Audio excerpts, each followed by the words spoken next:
When you look at the dragons, what do you see? It's important. What do you see? I suppose I see us. Tell me.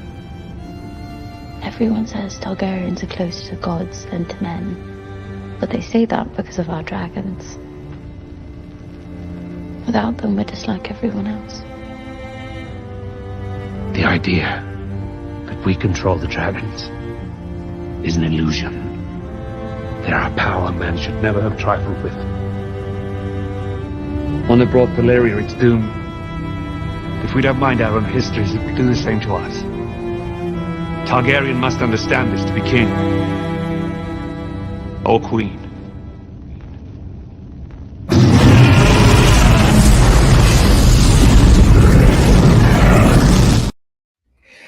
And welcome back to another episode of The Wrap-Up here at Where Heartbreak Feels Good. And as always, every Monday we're discussing House of the Dragon, this time episode 6, titled Smallfolk. And to help me break it down, it's my co-host, Evan Harris.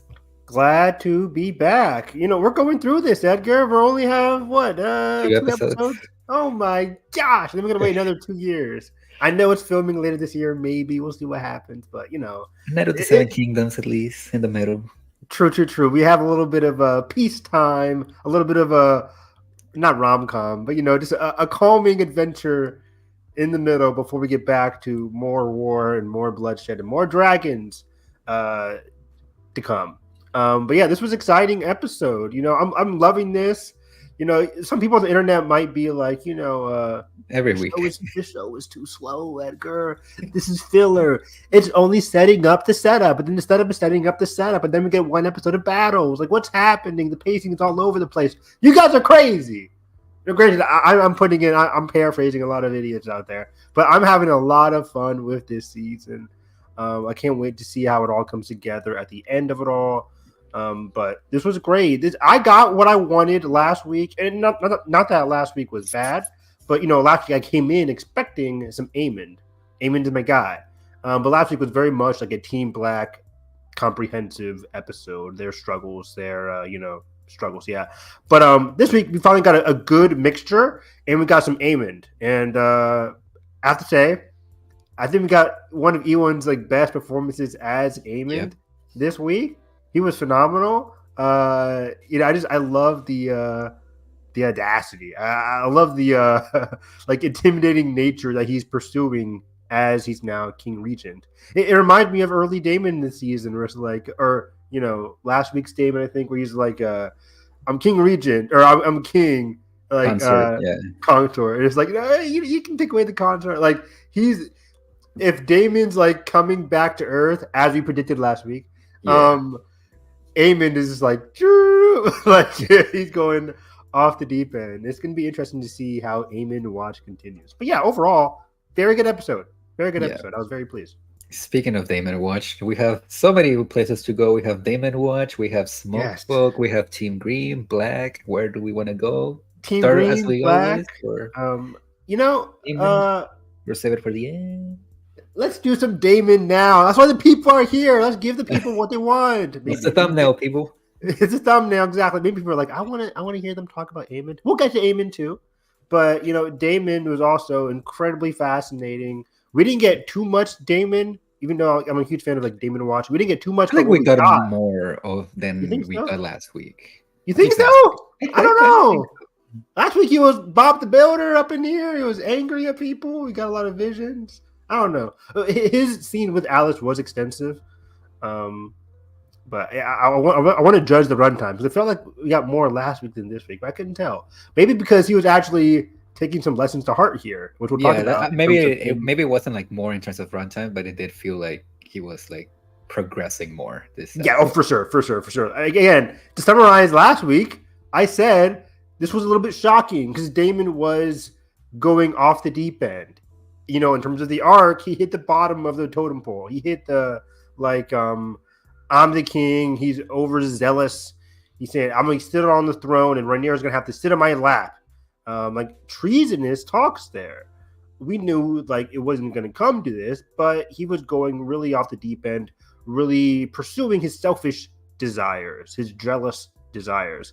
This week, he's coming back to Earth. And I was nervous last week. I said, Edgar, will he learn something by the end of this? Is he going to come out the better man? I have hope for you, Daemon. And I think he is. As we got some interesting points of view here as I look through my notes. So where does the Daemon thing start with? I think the first thing we see is it starts him with the throne room sequence with Viserys, I believe. Yes. Yeah, we immediately cut to the throne room sequence, hence the thumbnail. And Edgar, We called it. we called it. I was nervous. I was like, I don't want to say it has to happen. So I kept trying to be like, to backpedal and be like, if it doesn't happen, I'll trust Ryan and the writers. I know that's crazy, guys, right? But, I'll trust Ryan and the writer. I'll be like, I think his arc can be concluded without Patty. But if they got Millie, just call up Patty. I don't know where they all live and shit, but I'm like, just call up Patty. Is Patty British? Yeah. He is? Okay. And I'm like, just call him up. He should be around the corner. And good enough, he is here. And we got some delicious Patty Constantine scenes. Unlike Millie, these were very much a replay of season 1 with some added context. At least the first scene between the two, it is like a replay of their scene in the pilot episode. Mm-hmm. I love how, if you rewatch that scene from the pilot, when Viserys is basically going off on Daemon, there's like so much anger in that scene from Viserys's part, and I mean, understandably so. And then you go to like this scene in this season, and there's like almost like like so much sorrow in his voice, like almost like Viserys giving up on his brother. Like the tone of his voice is like very different than how that scene plays out originally in the pilot. And that moment of Daemon when Viserys is barely like uttering the words of like, I decided to name a new heir, and Daemon is just like, please don't. Like, again, like it's all of the emotions, all of the things that he wanted to say in the moment, but he wouldn't like allow himself to say so. But I think it's also like a mix of, and I'm kind of jumping a little bit ahead with the other sequence, but the moment where he's telling Viserys like, I'm sorry, but now I'm here. I don't think it's only him trying to make amends with his brother. I think it's him telling himself like, I failed you. I'm not gonna fail Rhaenyra. I don't if that's how it's gonna play out. I guess to be determined. But again, these two visions are so juicy. So it's so juicy, and I'm with you towards the end there. I said because like I don't want to. I'm so nervous with how Daemon's going to come out of this. I have that's the biggest hope. He comes out of this the better man. Rhaenyra, you complete me. You can do the whole rom-com shit. Like you complete me. We need each other. But that's what I hope. But Daemon is such a, even outside of his like missteps, just as a person, Daemon's just a cocky person, and that's something that's never going to dissipate. So I am kind of curious to see how he's going to phrase it. But I think he is naturally cocky, but I think we're going to get back to where he was towards the end of season 1. Even though towards the end of season 1, we started to see more of his ills, where he wasn't even with her when she was having a miscarriage. It's like, which they bring it up in episode 2, rightfully so. Exactly, rightfully so. So it's like we saw Daemon going off the deep end even by the end of season 1.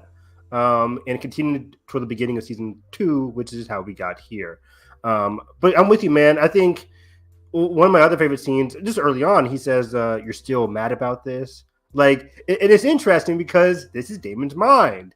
When he says you're still mad about this, he's like, oh, Daemon is still thinking about this. Yeah. He's still part of him. I think I think part of him knows that no matter how much time passed, like, that's something that always bothered Viserys, even if he like tried to like brush it out. Yeah, like this is his own flesh and blood. Daemon is his own flesh and blood, but losing a child is something no parent should have to go through. It is very common in the world of Game of Thrones, but when it happens to a brother like who we always acknowledge, Daemon admires and loves through his own wicked ways. When his own brother feels like Daemon has failed him, that has to hurt. That has to leave a mark, and we're seeing that here. And I'm with you, where he's just like, "Please don't." Like there's still like a weight that's being pressed on Daemon for that one bad decision moment he made, king for a day. It's not great. So he's haunted by this, and I love how it is a replay of season 1, the scene, but like it goes on. It reflects how Alice talks about it later on, where she says like it's more of a burden, and we see that burden. We saw that burden a lot visually through Patty's wonderful performance through season and physically, 1. literally on his body, And physically on his body. Like it was a burden. The crown was like bleeding into his skull per se. Like it was a lot for him to deal with.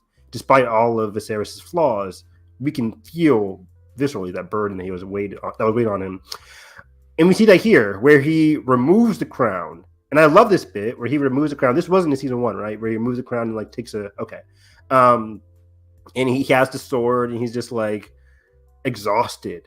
And this is the great part about this, because for me, it symbolizes that what Daemon is watching here isn't a brother who he was jealous that got his position over him, a jealous or slightly spiteful, feeling that Daemon had towards Viserys. This is his own brother without the crown. This is his own brother who feels burdened, who feels exhausted, who just needs help.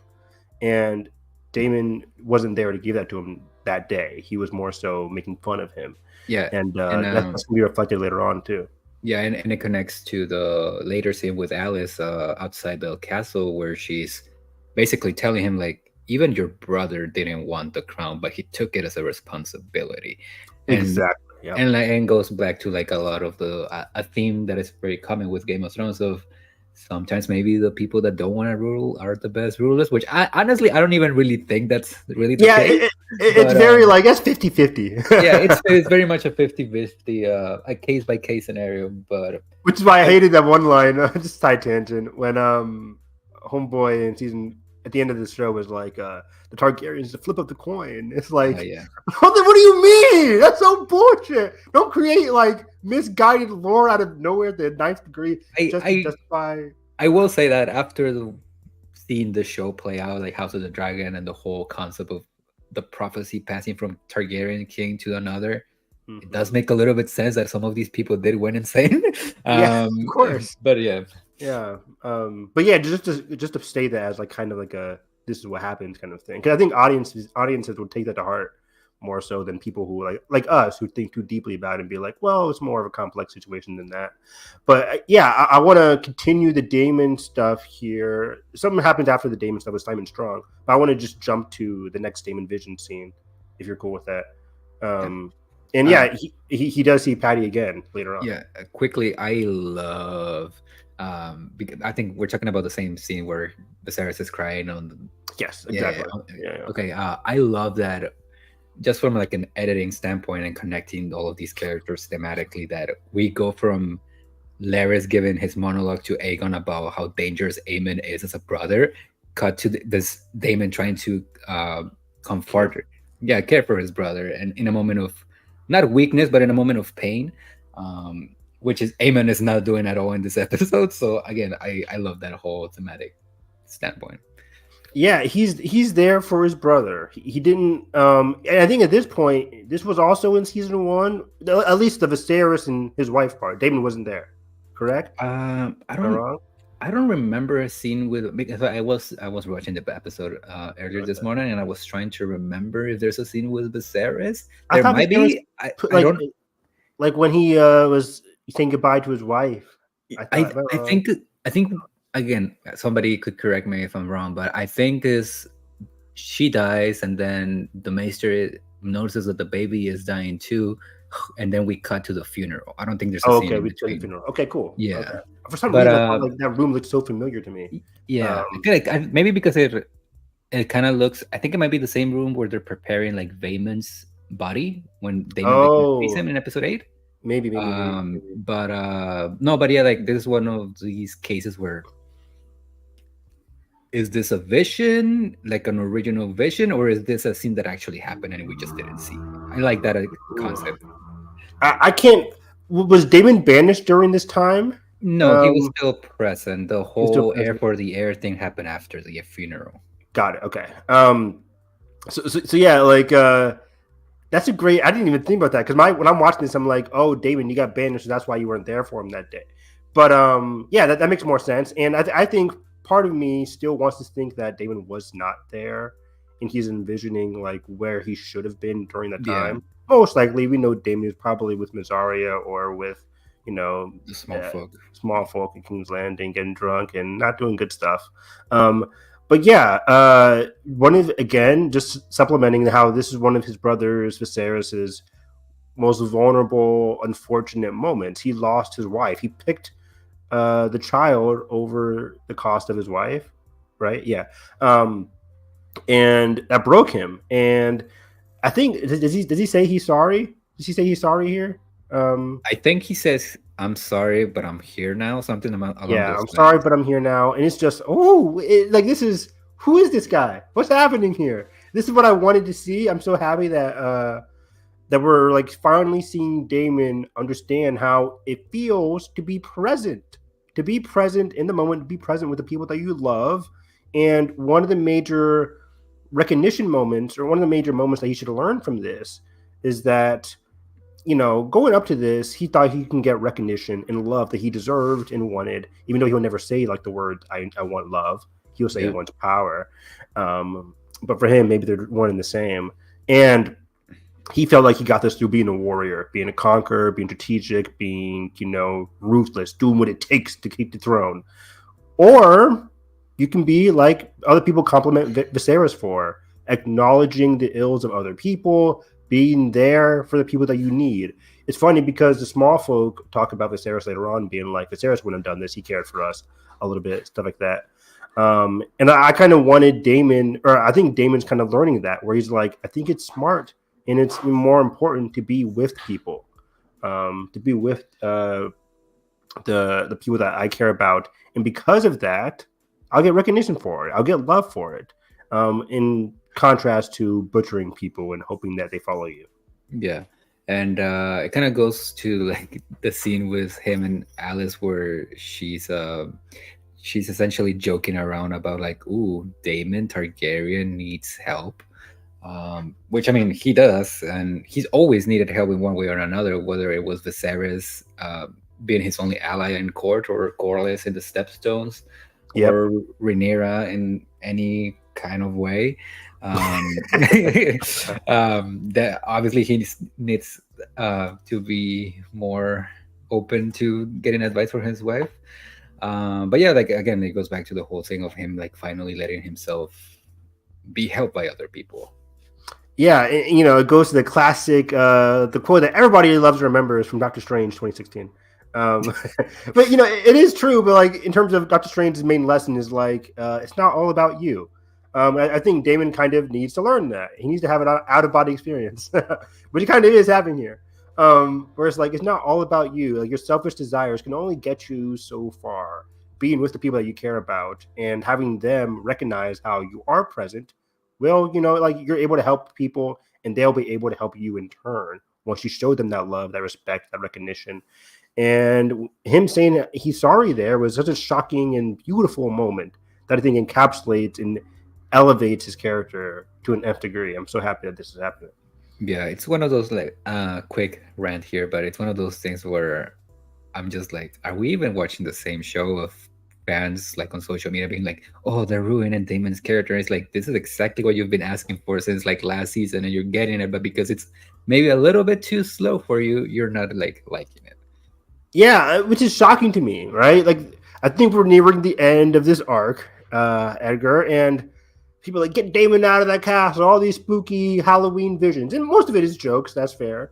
But like other people are like, another spooky Daemon scene. What is this going to do? This isn't showing anything. It's like either people think it's ruining Daemon's character or they're not getting anything out of it at all. And I'm like shocked because each scene, each development, each change, each vision is giving us so many different points about Daemon's character. Each flaw of his character, lack of love, lack of recognition, his violent tendencies when he cuts off young Rhaenyra's head early on in one of the visions, his lies that he has told, his hypocrisy, his grooming aspect with young Rhaenyra. Like this is all elevating his journey as a person that we've seen from Daemon, and it's just so important. It's so vital to his character, and I like this at all. I like this a lot. As the war is slowly, the war has started, but as it's slowly like coming across the land, Daemon is not there, and Daemon has been like a ghost this entire season in terms of like, where's Daemon? Both sides are like, Daemon could be doing this, Daemon could be doing that. But what we're seeing from Daemon is that he's having such a great introspective arc that is going to make his presence, when it finally happens, even more major than anybody could account for. And I'm so excited. I'm so excited to see what happens next for Daemon. Like, it's hard to come up with theories for this shit because people already know what happens. But it's like, I assume he's going to come out of this, as I always said, the better person. He says he's sorry here.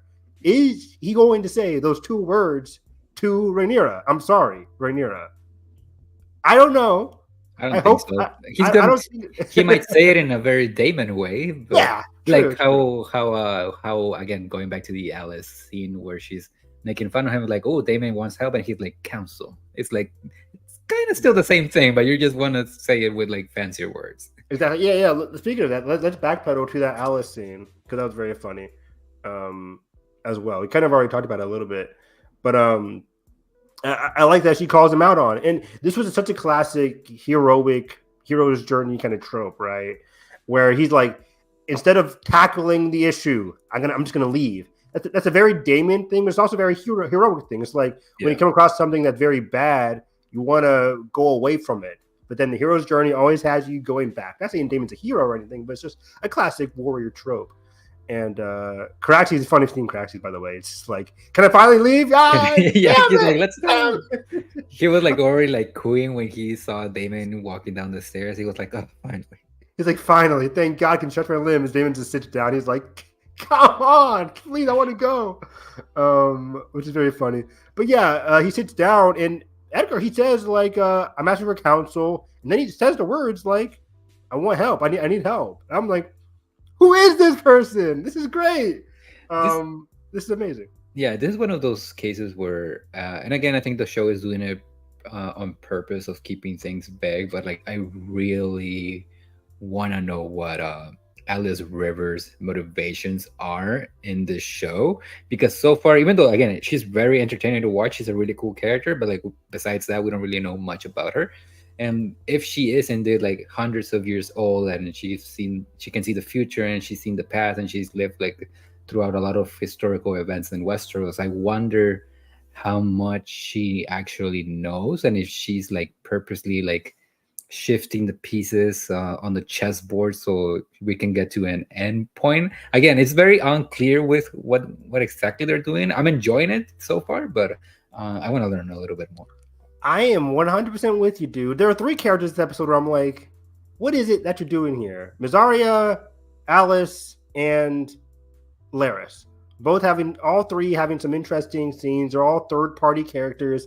And I'm just like, are you trying to gain something out of this, or are you just being very sympathetic? Yeah, but I feel like at least with Mysaria and Larys, you kind of sort of get it. With Alice, is like very unclear. Like they're human. We've seen like they're both Larys and Mysaria's flaws and where they've come from in a way. But like, yeah, for her, it's like she's an enigma. She's built to be an enigma. She's a witch, which is very enigmatic and very mysterious as a character. Very J.J. Abrams mystery box kind of. Oh no, he's back. Ryan talking to J.J. It's like, you know what? Put a little box in there. But yeah, I don't know either. I'm very curious to see if it comes to something. Maybe this is something that we'll be building up to a later season with Daemon. She talks about Daemon's death. She talks about Daemon's, his past a little bit that she wasn't even there for. So like, she knows a lot about him. I'm very curious. Is she trying to get him to the point where he's supposed to be? But yeah, again, but for what end? Well, I don't know. But yeah, something about the prophecy herself. The Nightwalker prophecy. Yeah. Possibly. You never know. She knows. She sees all. So that could definitely be possible there.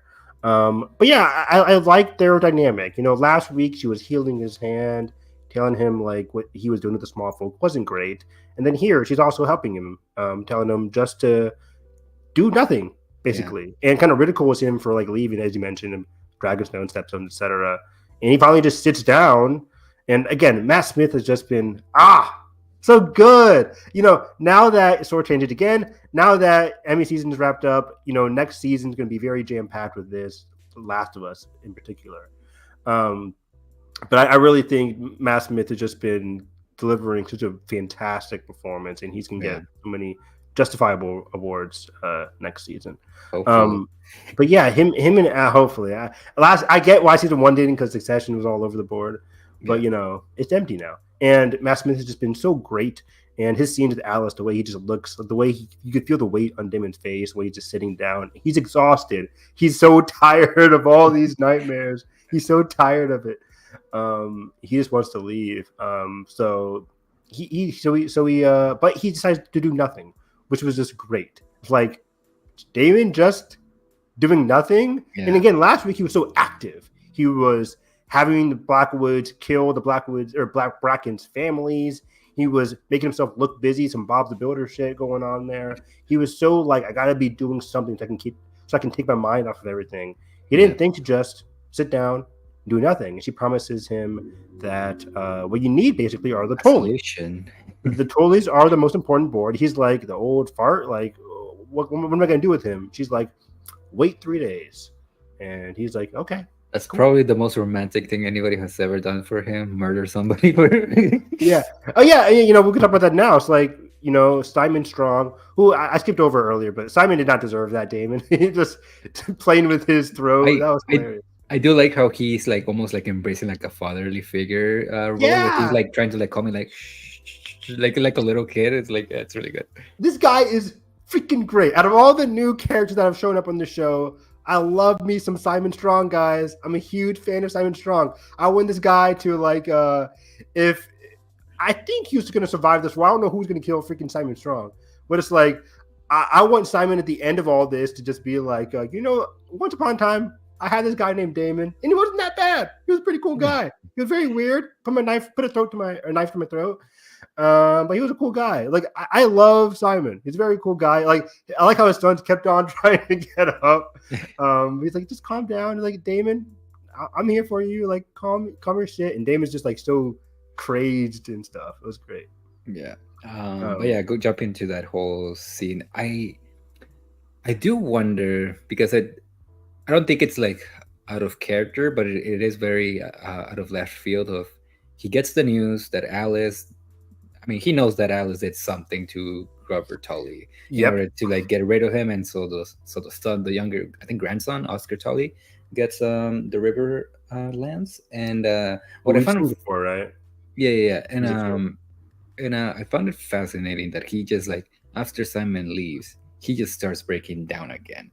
And in my mind, because it happens after the Viserys vision with him crying in front of like Aemma and his son's dead bodies, and I'm just wondering, it's like, is this him like kind of like trying to sympathize with them of like, oh yeah, I lost an older brother too one time. I don't know. It's like because it happens like it's very out of left field. It's not out of character based on what we've seen so far of his visions this season, but I just thought it was like a very interesting thing to include.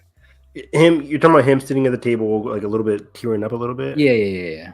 I took that as him being like, "Wow, I waited this whole time and something actually worked. I didn't have to like force through bloodshed." Like just crying because like maybe he's thinking, "Is this all over? Did I finally? Can I leave?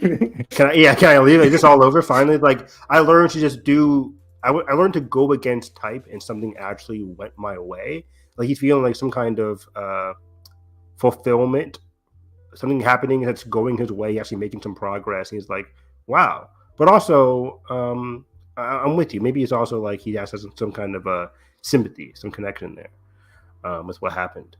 But a lot of it, again, Matt Smith's performance is just coming across as just like he is feeling so many emotions because these visions have been plaguing him, and those visions in particular this week have been very emotional. And maybe like once he learns something and he can finally learn to move forward from this. Yeah. It's a very like happy / sad moment. Yeah.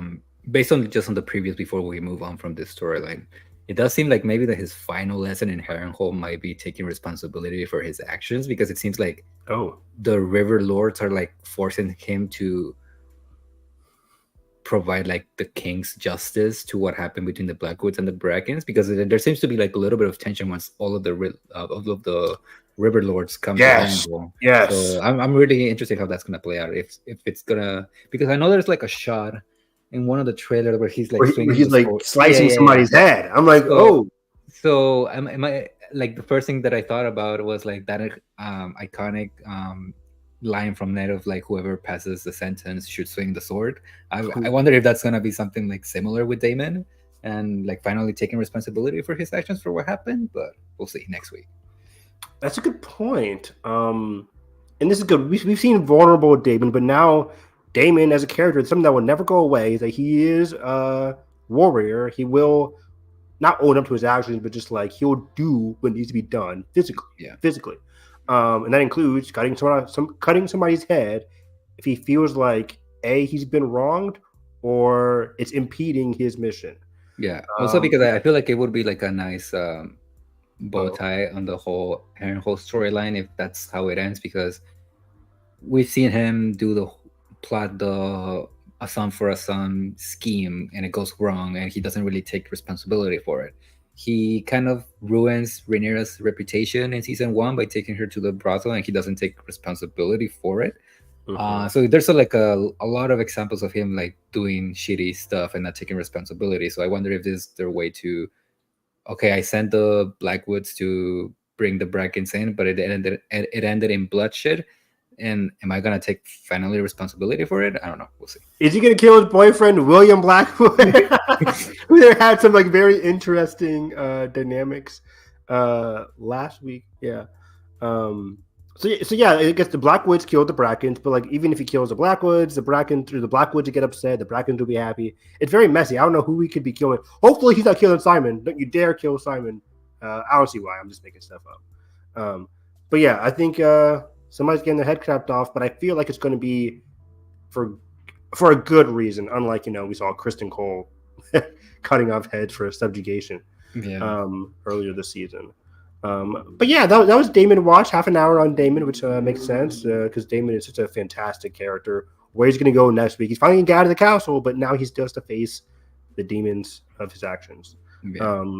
Do we want to do blacks, greens, or Smallfolk? I feel like we can pair the Smallfolk with the greens, but with the greens, I agree. But let's do blacks. The blacks again. I think didn't get a lot, but we got some great stuff from Rhaenyra here and some other characters. So starting with the blacks, we come in. The first thing we get with the blacks are Rhaenyra and Corlys' meeting. You see Corlys come in first, and he's inspecting the table. By the way, some great candles on the table. Constantly great candles. And the main issue here is the dragon siege. We're putting the dragon siege plan into motion. First up, Steffon Darklyn. Edgar, as soon as I saw this guy, he's dead. I was like, he's cooked. He's gonna be cooked. And the only question me and Jalen had when watching this was, is he gonna get his head bit off or is he gonna be burned? Turns out he was burned. But yeah, this was a great scene here. As Steffon Darklyn doesn't even hesitate. I'm like, does this guy not have a wife and children? I guess he is part of the Kingsguard, but maybe not. But he kind of did not hesitate. He's like, I'll take this honor to the utmost, and I would do my job, and I'm very honored. She's like, hold up, you're saying yes a bit too quickly. This is a life and death question. You want to take some time to think about it? He's like, no, I'm good. Like, okay, this guy is so gone. Poor guy. I do think somebody pointed it out this on Twitter that they mentioned like his great grandmother, and they mentioned like a Targaryen name, like a Targaryen princess name or whatever. Totally made up. It's not from the book.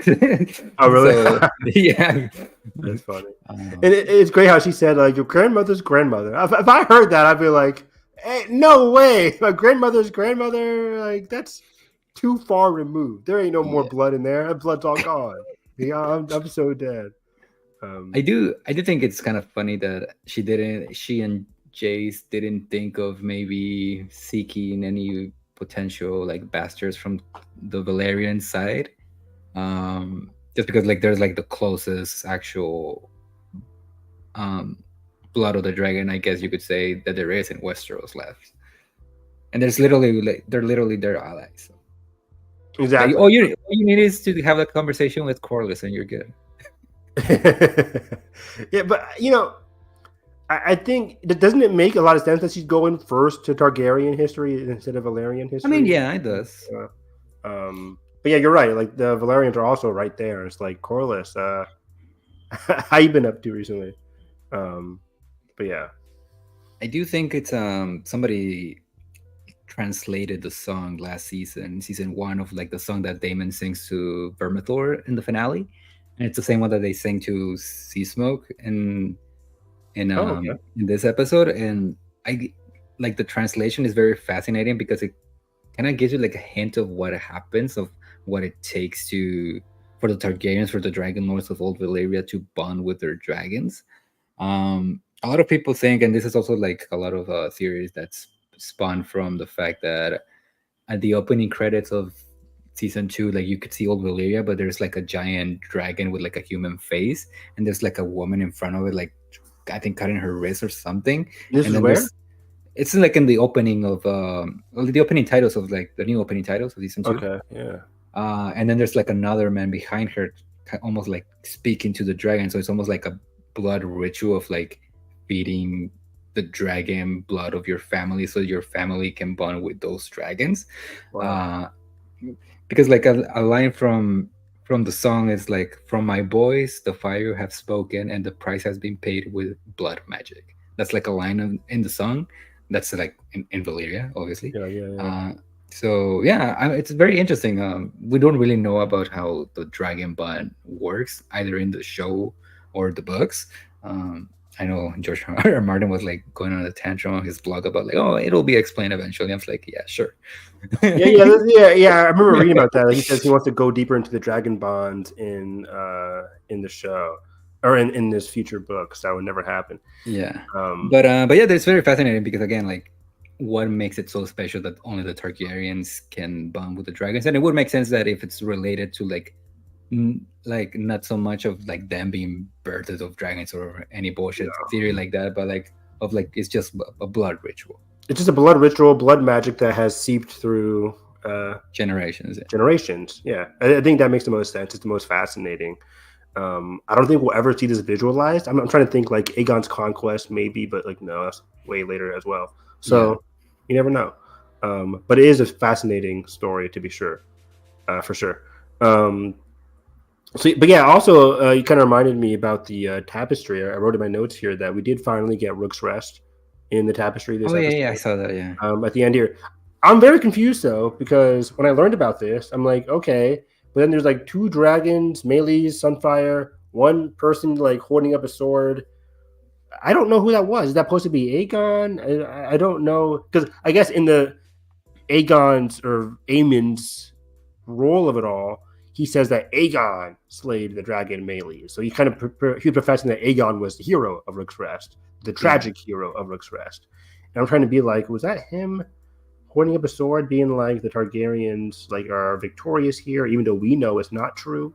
So it was very triumphant, but I couldn't tell if that was just my interpretation of it all. But yeah, isn't there also like a green dragon flying in the back or something? Vhagar, yeah, exactly. So it's like with a Vhagar right behind Aegon, like insinuating what's to come.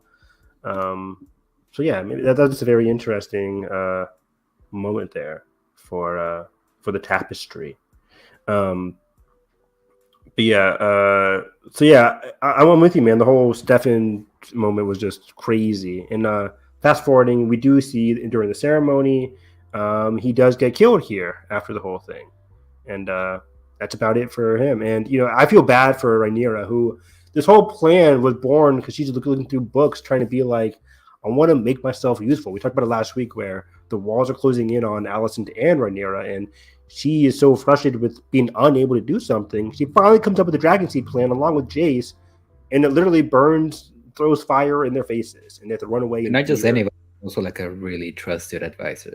A really trusted advisor and knight, and yeah, it's very harsh. Like especially after Rhaenys also dying, it's like how many more deaths are going to be Back to by my back. rule back to back.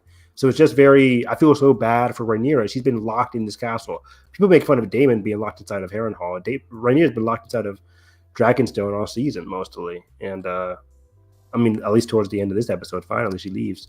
But she's been locked inside, and she's feeling the weight of it all, and it's really getting to her. Nico, hi, are you guys book readers or just show viewers? I've read the books. Evan is just a show I'm gonna show watcher, even though I this know. man has this book collecting dust on his shelf. It's all it takes is just a little, and the dust will go away.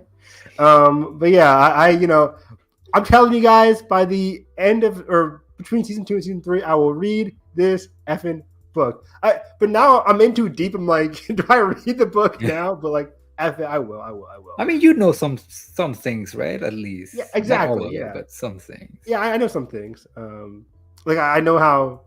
I really know based on what Joffrey said. I know about one character, but that's just like it. See, you need to promise. I know. I'm reading too many books, guys. I've read a lot of books this year. I'm reading Star Wars books. I'm reading some fantasy books, and then Game of Thrones is next. I'm reading Fire and Blood. Fire and Blood is a big book. It's a big book. But I'll get to it. Does the Fire and Blood, does it start with House of the Dragon or with the? No, it starts with Aegon. Yeah. So it's Aegon.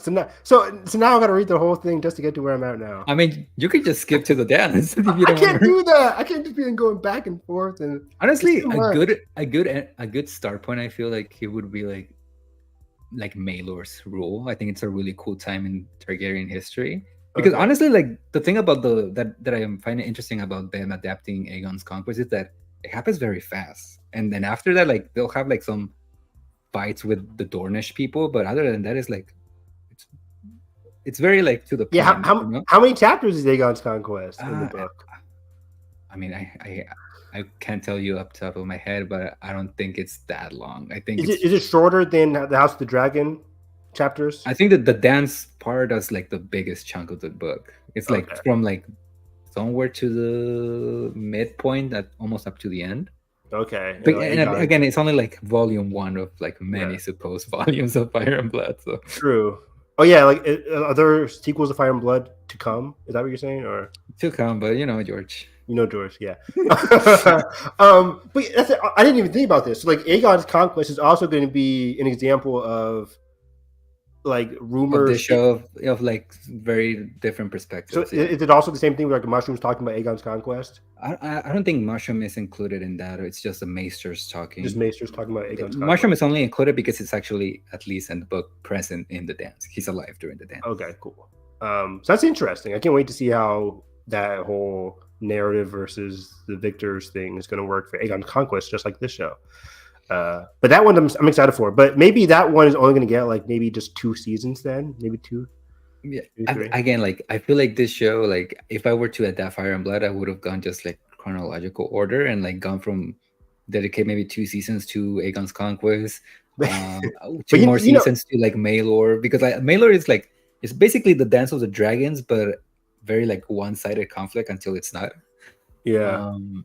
Is Maelor right before Viserys' rule or Jaehaerys' rule? Jaehaerys, before Jaehaerys. But HBO, they're like, what can bring the biggest money? Dragons because fighting everybody. Oh yeah, that one. Yeah, they want dragons fighting. And also, like even from when this show was announced, I always thought it made sense because it's the only other big war in Westerosi history that comes close to like the War of the Five Kings. Yeah, exactly. But what's interesting that even before this, they thought like the other show with Naomi Watts was the Long Night. The Long Night. I don't even know what that was about. That was like, I forget what the plot synopsis was that for. It was supposed to be like how like the Andals come to Westeros and right before the Long Night happens or something like that. Honestly, I don't even think. Yeah, I don't even think they knew what they were doing. That's probably why they got canceled. Yeah, I'm just like, what's the conflict there? But maybe it would be a lot of political conflict, but not a lot of violence. But yeah, Aegon's conquest. I was talking about it in another podcast. They're like, I think it would be very cool to see the Targaryens leave Valyria, like the eruption of the Valyrian. I would love if they open Aegon's. I love how we just completely disregarded I know. Yeah. House of the We'll Dragon. come back. But We'll come back to it. Again. yeah. But like, I would love if they open Aegon's conquest, similarly to how they open House of the Dragon, where like there's like this very small prologue of like, oh, this is what happened before the events of this show. If like they quickly like give it like a rundown of like old Valyria, like a quick look maybe, and like the Targaryens fleeing old Valyria, and then boom, we go to like present day. I think of like, copy Zack Snyder. Every Hollywood person is doing that. But show us the fall of Zack Snyder famously showed us the fall. I mean, it's not a bad idea of like copying like the opening of Man of Steel for like 10 right. The opening Man of Steel is lit. It's awesome. But like, let's do that with the Doom of Valyria. It was like, let's show us Valyria, and then boom, it blows up, and then the Targaryens leave, and it gives us an impetus for why Aegon is so important and powerful. That'd be very cool. But anyways, that's that. But back with the Blacks, Rhaenyra is struggling, and her plan blows up in her face, and she's considering what to do. I think after this, we cut to Rhaenyra slapping Celtigar, which was hilarious. All these men, every episode, she sent one of them finally just get out of here, go to Harrenhal to talk with Daemon. I think we'll see that next week. But then finally, somebody else is speaking up to her, talking back to her, saying like, "We lost the night. I knew we shouldn't have done this. I didn't agree to this plan. You should have counseled us first." And then he gets slapped. I'm like, "Thank you." Like she's finally getting some more agency with her own actions. I do think it's an valid what she does with that guy, but I think like I've seen a lot of people complaining that they've whitewashed Rhaenyra's character in the show. Like she's not as she's not as like cruel as she is presented in the book or whatever, but I feel like they're like doing a very slow burn of that paranoia kind of like kicking in. Even you see it like in this episode of like her being frustrated with everybody telling her what to do. I mean, we've seen it like previous episodes, but mainly in this episode with Jace of like, oh, everybody keeps telling me about Daemon, and like you're not doing enough, but like you're also like shouldn't do this or that. And with Mysaria, like this like almost like Varys spider type of character, like being her only like friend in this moment. I feel like the show is doing like a very slow build up to that. We'll see how it plays out, but yeah, I'm with you. I think because as a book reader, people are complaining how as I say, as a book reader, I want to hear your thoughts in terms of like people are complaining that Rhaenyra isn't as cruel, like you mentioned, and that Rhaenyra isn't doing a lot this season. But for me, I'm enjoying the slow burn with Rhaenyra's arc, and maybe for season 3, once the war is finally picked up even more, then we can see more of her darker actions. And do you think it's a bad thing that we're seeing more of a positive light on Rhaenyra in the Black? For me, I don't think it's a bad thing. If anything, I think it enhances it, because once she starts like tapping into maybe like a little bit more of the darker side of her character, because again, like people keep reminding us that her and Daemon are very similar characters, but like that hasn't really been the case. I feel like at some point Rhaenyra has to like tap into like that darker side of Daemon that supposedly she shares. But I think not only because I know what happens, but I think you're right on the money that something has to happen. More tragedies have to happen later on in this war, like 3 or 4, how long this show goes on, in order for that to happen. Exactly. I think we're getting the slow burn to see what kind of character she is outside of Daemon's rule, the walls closing around her. How will a woman like Rhaenyra react, or how will she? What's her next step after getting pushed so far? Like she's getting squeezed so much in terms of like not being able to do a lot of her actions. Once that happens to the end of season 2, once she gets that freedom, what will she then do with that freedom? Is she going to act more like Daemon, or is she gonna, cool it down and be even more passive than what we've seen from her so far? Yeah, I think also the complaints come from. Yeah, I think also the complaints come from fans thinking that we were gonna get that in season 2 after like that close-up shot in the finale of her like being visibly angry, and obviously she was very upset in the opening episode of the season, but. I don't know. For me, I just appreciated the slow burn nature of her character arc so far. Like people want to get to this like evil, Like, dark, right. not evil, Yeah. but just a cruel version of Rhaenyra. And I think the show is already making great steps to show the case that like a lot of these characters are not like that. Like I hear Alicent is also very darker, like a dark stepmother kind of character Yeah. in the books. And when she's not like that at all, like she's very flawed, but she's not like cruel in the show at least. Yeah. And I don't mind that. Yeah, and again, going back to like the whole Rhaenyra of it all, I think the plan that Mysaria presents her with of like, let's send food to the Smallfolk, I think it's very good on paper. Not only because it's good PR for Team Black, but it would like present chaos for Team Green. But you also have to keep in mind of like, okay, this is a good plan, but how is this going to affect the Smallfolk too? Because obviously, as we saw later on the episode, some of them got like their limbs cut off.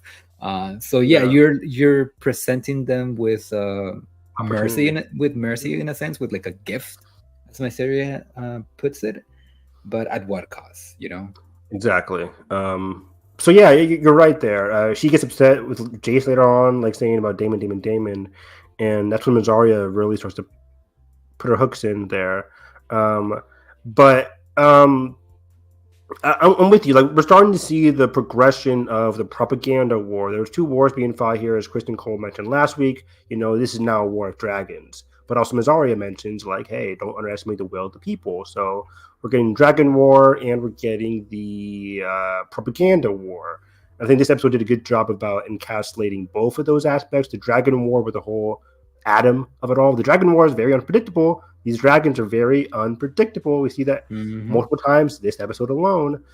But also, go back to the center of it all here, the Mysaria propaganda war. I like it. I like how it's actually being fueled. We're actually seeing the Smallfolk rise up and actually get angry. Like, this has been building all freaking season. Yeah. Now, I like seeing, like, you know, Hugh with the dog. The dog is just the best. The dog better not die. And then other events as well. But yeah, so keeping it with the Blacks though, I guess it's the perfect time as any. Like, do you think Mysaria is very much like a confidant in this episode? Yeah.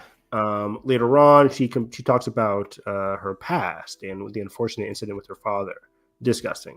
And I love how she's sympathetic towards Rhaenyra's cause. She looks up to Rhaenyra.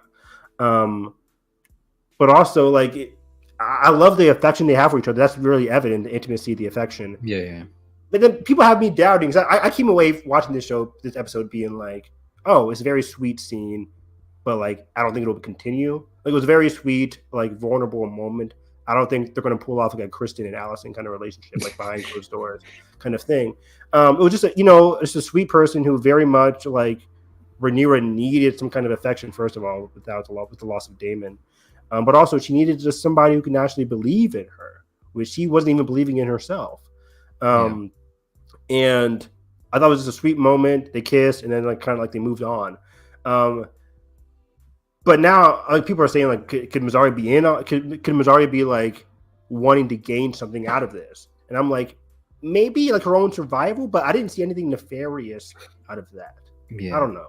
I think it's a very tricky thing because, again, knowing what happens later on, I think it might be like a case of vulnerability in the moment, but I wouldn't be surprised if after it, Mysaria realizes that she could gain more agency through that relationship by like giving into it a little bit more. It's also fitting that she's like the same woman that Daemon was like hooking up with like in season 1 of like, and we get that conversation with Rhaenyra and Mysaria where like, oh, like one of the reasons why I always admire Daemon is because he was always like he was like a rebel. He was like me, but like a man. Like he was like I love that scene. That was a great, actually allowed to do whatever he wanted, unlike me. So it makes sense that relationship would spark between her and Mysaria. But with the whole Mysaria of it all, like I think I don't know. I think it's a very 50-50 of her gaining agency and like I don't want her betraying Rhaenyra. I'm very nervous. But what is she getting to betray Rhaenyra? I understand it does make sense to like put your hooks in with the winner, right? I don't think it might be so much of a betrayal thing, if not more so of her becoming the only person that Rhaenyra listens to, which again, she's giving a lot of good advice, but at what point does that become almost toxic? Like, toxic and like, what do you owe me kind of thing, maybe? Not only that, but like you're only listening to this one other person instead of listening to other people too, you know? Yeah. So guys, this is where things get interesting. As a non-book reader, we have Daemon coming in, progressing, saying he's sorry, saying he needs help. He's going to come back, the better person. Him and Rhaenyra are going to have that talk, which I'm waiting for. I can't wait for that moment. Hopefully we get it by the end of the season. 2 episodes left. But when he gets back and Daemon becomes a confidant again, how is Mysaria still going to be that person that she listens to over Daemon? Or there might be like a bit of a conflict there between those two. Exactly. Is there going to be a bit of a conflict? Is Daemon going to be side-eyeing, just like Jace is like kind of side-eyeing Mysaria a little bit, you saw here. Is Daemon going to be side-eyeing Mysaria, being like, hey, yo, because Daemon already knows who Mysaria is, much more so than Rhaenyra. Yeah. Like that conversation when he was in the jail cell with Mysaria, he was like, I know what you're capable of. Like, there's not a lot stopping me from just throwing you out and just like basically like killing you or whatever. But she makes herself useful. So I think that part of Mysaria is still there, where she's like, she really can't trust anybody. Rhaenyra is incredibly nice, incredibly vulnerable. I can use this to elevate my own survival, but also have a back, like, get out of jail free card at the end of it all too. But again, I think it's going to be very awkward. Damon's going to be there like, it'll be like the Incredibles meme. It's like, what's going on here? Here's the thing. I don't actually think Daemon would even care about them necessarily hooking up. Really? Okay. Again, this comes from like more of a book thing of like him and Helaena kind of having like an open relationship with Rhaenyra when they were younger.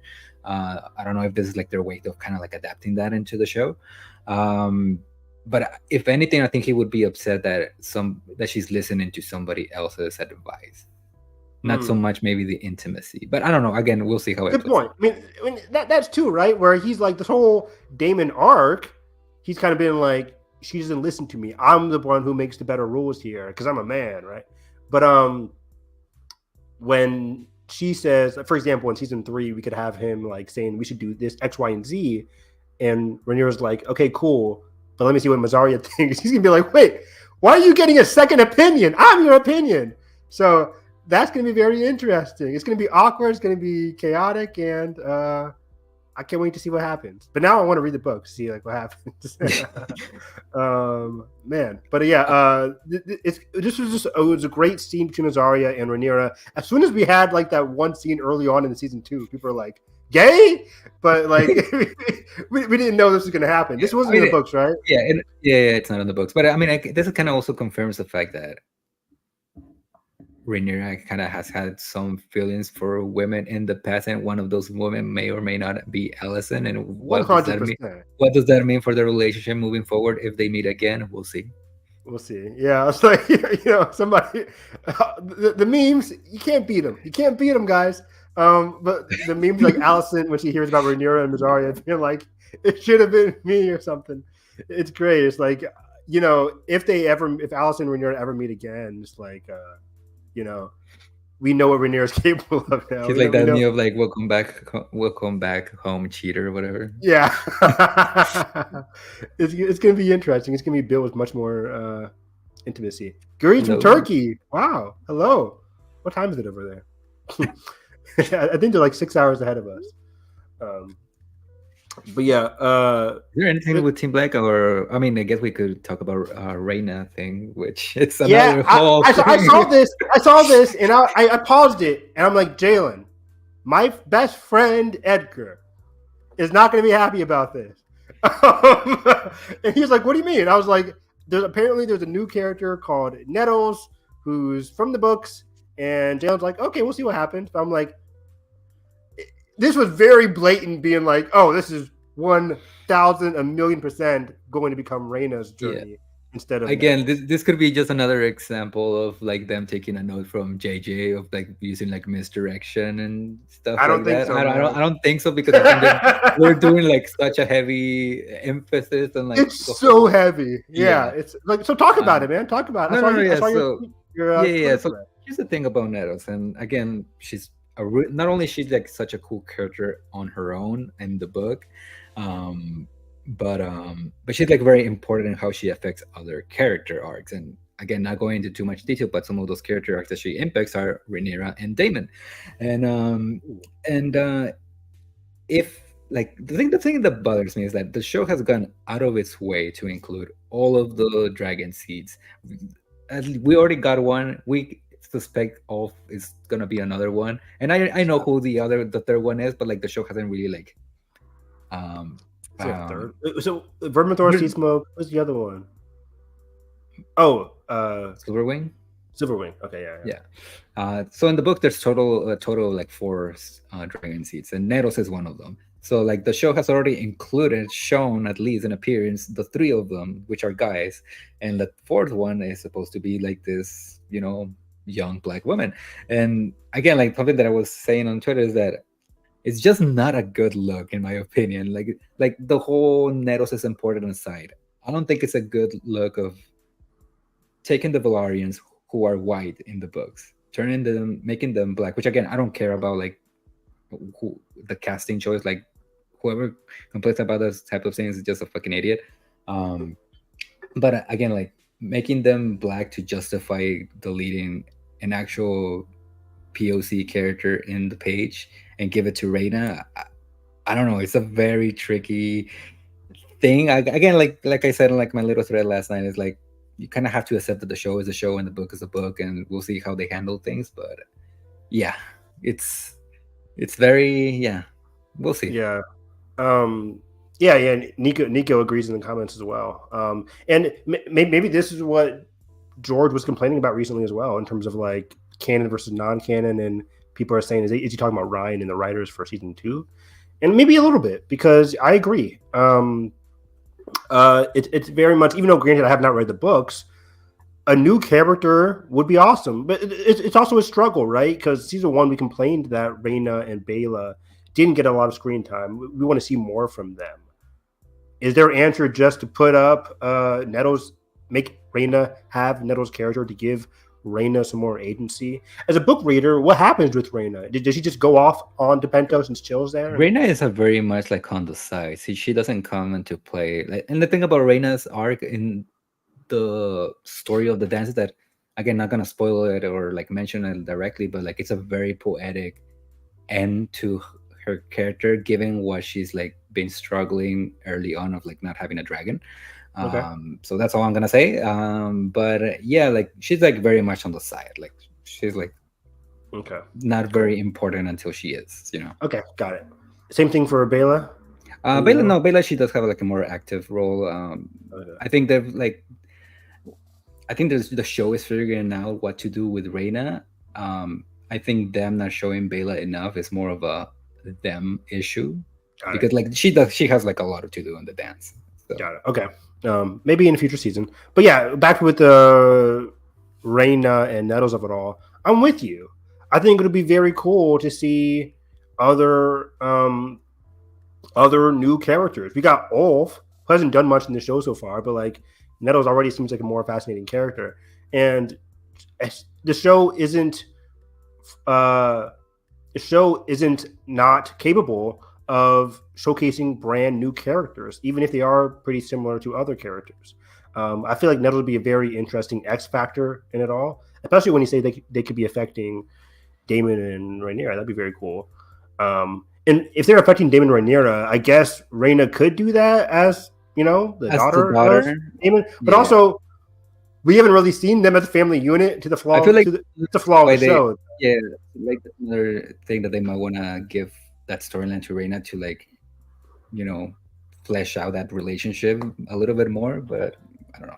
I think that's more the show's fault than like the book's fault. Yeah, that's something like that you could have easily done in season 1. And exactly. I mean, you kind of see it in episode 6 when they're in Pentos, where like Daemon is very much taking like a favoritism towards Baela over Rhaena. But yeah. But yeah, that was such a flawed episode in of itself, because it's like I wanted to see, even as a non-book reader, I wanted to see more of that relationship. It is a double-edged sort of like doing the time jumps, Like Yeah. it makes sense for the show, but you do Yeah. want to see a little bit more. I always look back on that episode being like, oh, this was such a cool episode, but like it could have been a lot more. Even as like a non-book reader, I was just like, oh, I wanted to see more of that relationship. That whole Very much family feels, unit. it very much feels like a second pilot within the first season. Exactly. And it was just like to jumpstart, like, okay, Daemon, just happened with Daemon, his wife dies, now it jumpstarts Daemon to get back to Rhaenyra. They wanted to hurry up and get him back to Rhaenyra. I'm just like, oh, I wanted to see more of that. But we'll have to see. So yeah, I saw your thread last night. I'm just like, man, that's very unfortunate. Because even right now, just the image that I'm getting of Nettles, I could be completely wrong, but she seems more like a very active character. Rhaenyra doesn't seem like that. She seems very like quiet and timid, and maybe her taming a dragon can make her like more confidence. I guess more confident and not timid. But right now, Rhaenyra seems like a sheepish character to me. Yeah, and again, this is like more of like me being a book reader and like being attached to these characters. But like, even if I were to delete all the information that I have of that, I feel like as a show viewer, making Rhaenyra tame a dragon, it's just a cool storyline, Mm-hmm. So again, very complicated thing, but I think a lot of people, if that's the route that they take, I think a lot of people are gonna love it, especially like show only viewers. But yeah. Is it a spoiler to say what the dragon is called? I heard sheep killer before. Sheep stealer, yeah. Sheep stealer. And it's very obvious that it's cheap. Obviously. Yeah. Like when, it's kind of alluded to during the Smallfolk scenes where literally they are carting away sheep, and then in the grassland we see dead animals. I'm like, most likely sheep. That's cool. That's cool. But yeah, and then there's a fourth one, you said, as well, that we haven't seen yet. That's cool. So yeah, that's just it's sad, but we'll see what happens with that. But I think that was it for the Blacks. We saw Jane Eyre again. She admits that there was a dragon. We didn't tell you guys. Yeah, sorry, we didn't tell you. But now you're here, and like, you can see Jane Eyre kind of being like, maybe you can help me out with that problem. Yeah. But anyways, I think that might be it for the Blacks. They do affect the Smallfolk, Rhaenyra's gift, but we'll get to that via the Smallfolk storyline with the Greens. And speaking of the Greens, you want to talk about your dear Dame Aemond? My dear Aemond, who has just been fantastic. I love this. I love this, guys. I love how interesting and like confident that Aemond is here. Ewan Mitchell has just been progressing so well as the Aemond character. And I love seeing Aemond come into this council full strut, full excited. And he's like really running this council, and people are very timid about him. What I like is that he has like the sword pinned up against the table, kind of like showcasing and validating his rule as king. That's like the Valyrian sword or something like that, right? Mm-hmm. And he's really trying to justify his rule and really put a lot of threats into his rule so far. And he's kind of like making new enemies in the council too. Like he's like straight out like go Larys, Alicent, Kristen Cole, Tylan Lannister, which we didn't even mention that this episode opens with. Lannisters. So, just a little bit aside, the episode opened with the Lannisters. Tylan, I think you said right. Tylan is the one in the council. The one in Casterly Rock is Jason. Jason, got it. These freaking Lannisters. Jason is like, oh yeah, we're here. He's meeting with the Gold Tooth. Like that. Gold Tooth, whatever, doesn't matter. But their job is to overtake the chaos of the Riverlands. Mm-hmm. They're going to help out clear out the Riverlands, eventually get to Harrenhal from one side, while the Greens and the Hightowers go at it from another side. Aemond hopefully wants to battle on two fronts there. Yeah, but they won Vhagar. They won Vhagar. And Aemond reads this like, me? The king? Like, why are you calling for me? And that was very funny. It's like, this a-hole. And you can see Tylan in the council seat is just like, like, that's my brother. That's not me. I'm sorry. Like, I don't know what he's doing. I'm sorry. But he gets blamed for it anyways. Yeah. Quick side note. I love the Lannister. I've always thought that the Lannister armor in Game of Thrones was like the best one that they ever like came with in the show. But I love how like in Game of Thrones it kind of looks like almost like samurai armor, and here like in House of the Dragon it kind of looks like almost like gladiator armor because it kind of has like biceps. It kind of has like a muscle built into the armor. It was just like a really cool detail that I was like, oh, cool. That's very cool. Yeah, I'm with you, dude. The armor, having the lions in the background, the cage for no reason at all. For no reason. Like, imagine being in charge of that during the whole like march. Like, why are we doing this? It just doesn't even make sense because it's not like they can like control lions like the Targaryens do with dragons. So like, if you unleash it during a battle, like you're not gonna guarantee that they're just gonna go after the enemy. Yeah, it's like it's just a show of force for no reason whatsoever. But yeah, they want Vhagar, and Aemon's like, no, I'm the king. I don't gotta do what they want me to do. I'm gonna go there on my own time, basically. But yeah, also they mentioned there's a blockade with the Trier with the Valarians, Sea Smokes or not Sea Smoke, Sea Snake's blockade, Corlys's blockade. And Alicent's like, he says, let's unite, let's deal with the Triarchy. The Triarchy, the same people that fought them with the Stepstones, correct? Yeah, the Triarchy are the ones who were the enemy during the Stepstones. Yeah. And let's deal with them. And everybody's like, I don't know if we should do this. Alicent in particular says, like, we shouldn't do this. This happened during Viserys' rule, and we learned like they are not to be trusted. But she doesn't finish her sentence. Aemon immediately like cuts her off, just pacing around the table. I loved this. It's a physical, like predator like tendency that Aemon's doing, just walking around people, making them feel uncomfortable. He even cuts off his own mother during all of this, which is very fascinating. And so Alicent's just like, again, last week we saw the camera zoom in on Alicent, the walls closing around Alicent. She's not getting a say. And even now, with her own son cutting her off, soon to be fired, was just very, very fascinating. And then the Greyjoys are mentioned. I see here. Yeah, it's a possibility for a fleet, but again, like, I think Daemon is just like, oh, they're taking too long to like make a decision or something like that. So let's just go with like deal with the Triarchy. I think a lot of Aemon's plans are good on paper, but I think they come across as the end result as very cruel in a sense, because even like, okay, he is right when he says, why do the small folk hate us when the blockade is happening because of Rhaenyra? That's not our doing. He is right about that.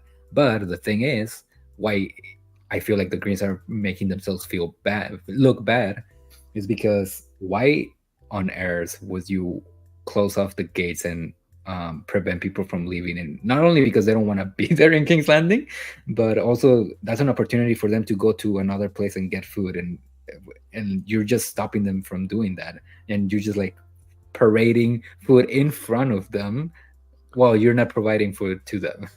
Exactly. It's very flawed. It's very messy. It's like you acknowledge. I'm with you, man. You acknowledge that Rhaenyra was the cause of this. Sure, it is a war, guys. But you have the ability as a king to still have the people on your side. Otto would have none of this. Like, yeah, let them leave if they want to do this, and then we'll figure out the food situation. We'll figure out the money situation via some other means. So I'm very shocked that like he's parading it around, or he's saying that like this is not our issue, but he's also closing off the walls, which he recognizes to be a solution to said issue. It's very messy on Aemon's part. He is a very good rule strategist when it comes to battles sometimes. Like the Rook's Rest thing was very not smart, but like on paper should have been good. Which is ruined because good plan. Exactly. Good plan, bad execution.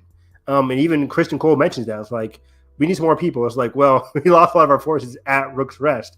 But then he even cuts Kristen Cole off when Kristen Cole was also like supporting Alicent during this. Saying, I feel like he's also like getting rid of people that he feels they know what he did. Kristen is gone. Like he sends him to like Harrenhal. Alicent is cut off from the council. Even when like Larys is like, oh, you should name a new hand of the king and this, and like, oh, like he's almost like telling himself, and he's like, I'm not gonna make you toad like my hand, like just call my grandfather. He called him like lick spittle. I was like, oh my god. So again, like I feel like he knows that Larys is a very smart man. He can figure things out very quickly. And again, like very much, it feels like everybody knows, but nobody wants to admit it because everybody's afraid of it because of the obvious elephant in the room. Yeah, the Vhagar and Aemon's just a very strong person in general. He's like, if all these people in the council tried to attack Vhagar or tried to attack Aemon at once, Aemon probably still winning. Minus Kristen. Kristen's I want to see that kind of fight, Aemon versus Kristen. I mean, we kind of saw it in season 1 when they're training, and Aemon like wins over Kristen. Yeah, that'd be a very fun fight. But either way, it's like, yeah, he's a very threatening, imposing figure, very smart, imposing figure. But yeah, it's like this is not smart in terms of like how to deal with the small folk. These are things that, in terms of like, you know, heavy lies the crown. Aemon's like, these are the aspects that I don't think he's ready to deal with yet. And this riot was just the beginning part of it, where he's going to be having to deal with stuff from inside his own rule instead of having to deal with stuff on the outside, hence Harrenhal. Yeah, and also something that we didn't see, but we have people talk about it, and credit, we don't even know if this is true because this is like Mysaria's people talking, but like that scene in the tavern with Ulf where like the woman that Aemon is like sleeping with, like from the brothel, I think her name is Sylvie, her and like Diana, like the girl that Aegon assaulted, all of these people that the Targaryens have wronged, like they're like very obviously talking very loudly and badly about like, oh yeah, Aemon like asked for some girls to go to the castle and they were feted this great feast, and like they're always having all of these great banquets and exactly. This and that, and like again, we don't know, we don't even think this is true because Aemon doesn't seem to be like the party person. But again, it's just like using their actions against them. And even if it's not true, it's very plausible given what we've seen. And that's people are hungry and starving. Yeah, that's the appearances they're giving, which again leads to the scene outside of the little tavern with like the cart passing by with the sheep and everything. Exactly. So it's very messy. It's very bad for Aemon. But let me see here. Later on, we do hear that Aegon is progressing healthily, right? He's moving. Yeah. He's speaking some words. And when the Maester tells Aemon this. Yeah, just as he was talking shit of Larys, the Maester comes like, oh, he's doing well, actually. He's like, fuck. Aemon's like, let me see. He ain't doing well in a few minutes. I'm going to deal with that. And he comes in there. And this is some horror movie shit right here. Where it's like, what do you remember, Aegon? Aegon's scared as hell. He's like, I don't remember. I remember nothing. I think he says something else, but like, he's feigning like he remembers nothing, which I think is a lie. He's scared of Aemon right here. He's like grasping at the sheets, like trying to like get out of his way. Yeah, exactly. He's grabbing the sheets. He's nervous. Aemon just like burying like the ball from the council table into his chest. Pressure on the chest, yeah, exactly, which is just disgusting. The effects of that, the makeup team, kudos. It just looks disgusting as hell.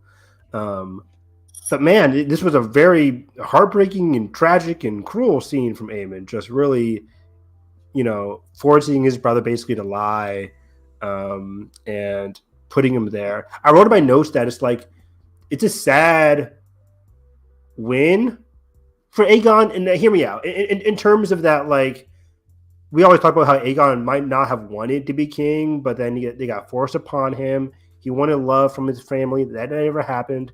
So he got love from the small folk, etc. Now there's a chance that he doesn't have to be king, and he can just get that love and, affection from his mom, who has been there for him 2 episodes in a row now. Yeah. But I think he knows, and I mean, Larys points it out later in the episode that as long as you're alive, you're always going to be in danger because of your brother. And again, this is just another great way to contrast what's happening between Aemon and Daemon and how both of them handle their relationship with their brothers. True. So yeah, like at least with Daemon, like that's something that he's just like faith in his demons, and Aemon is literally creating his as we speak. That's deep. Aemon is creating these demons and these enemies, but I don't know what's going to come out of this. What can Aegon possibly, unfortunately, do at this moment? There's not much he can do against Aemon at this point besides just feign sickness and survive. which is why, let's get to that Larys scene.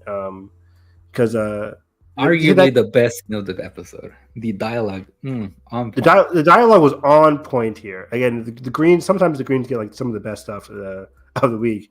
And the Larys stuff was so heartbreaking and interesting here. Similar to how Mysaria was like sharing a deep secret about her father and got closer to Rhaenyra as a result. Yeah, very much paralleling each other. Yeah. They're paralleling that with Larys here. Here's a deep secret, not a secret, but just a recollection of his past, sad past, where he was born with the disability, the bad foot, and his father really just, I think he said like took it as a bad omen.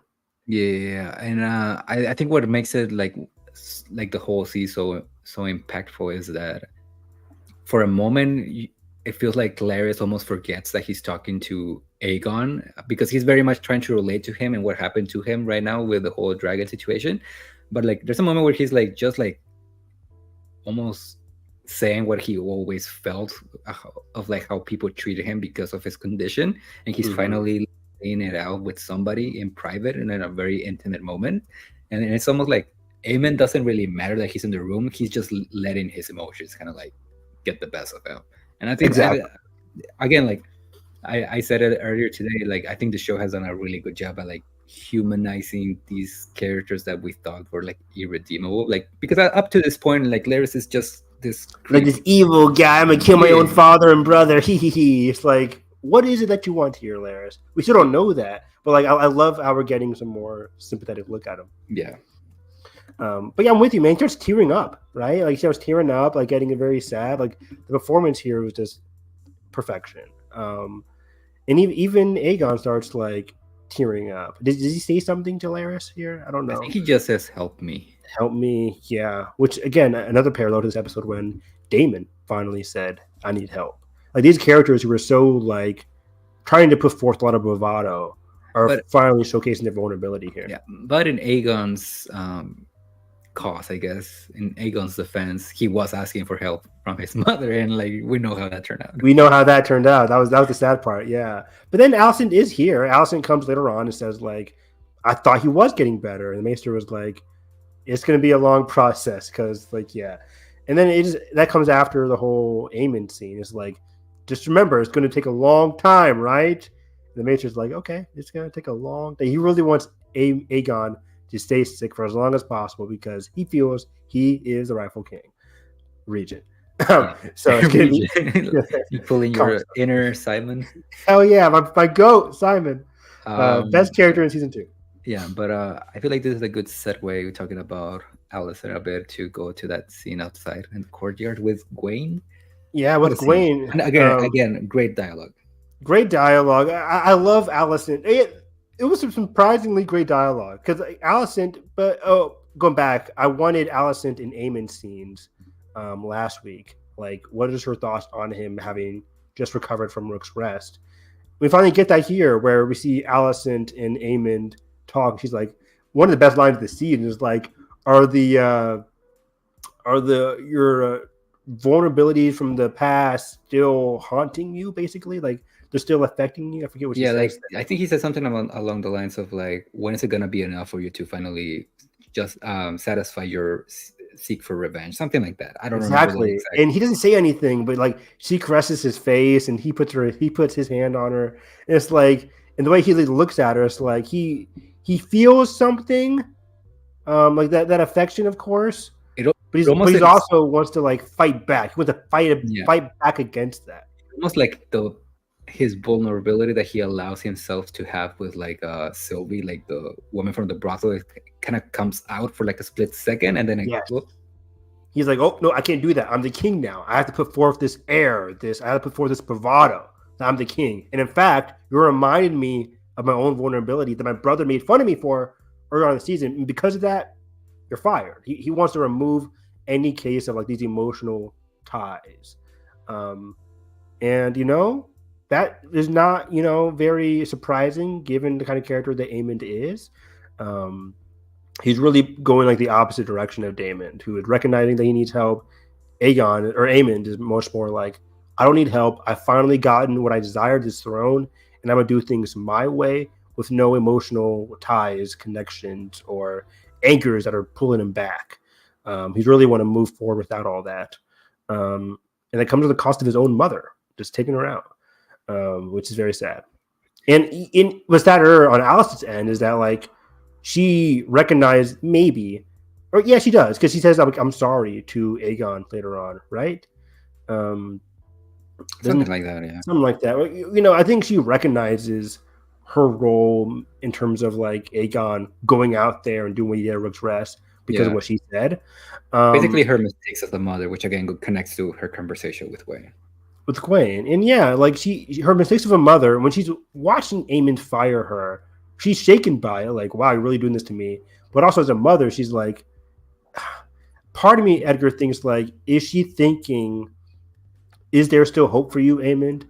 Is there a way I can get you back from this? I don't know if there is, but you know, as a mother, she has to be thinking that. And I think she feels very lost. She's fired now. She's removed. Otto isn't there. Her own son kicked her out. You know, Aegon's on his deathbed. It's like, as a mother, what is she doing wrong? Is there a way that she can redeem herself as a mother?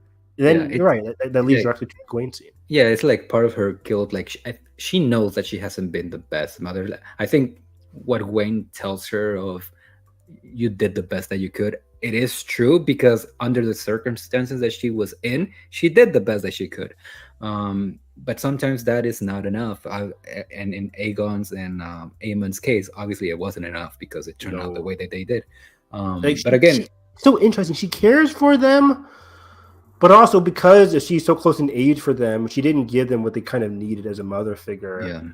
Yeah. And also because, and we talk about it every week, but like because the system, the patriarchal system, is crushing her and like hurting her psyche, she doesn't have time to deal with the sons of her life.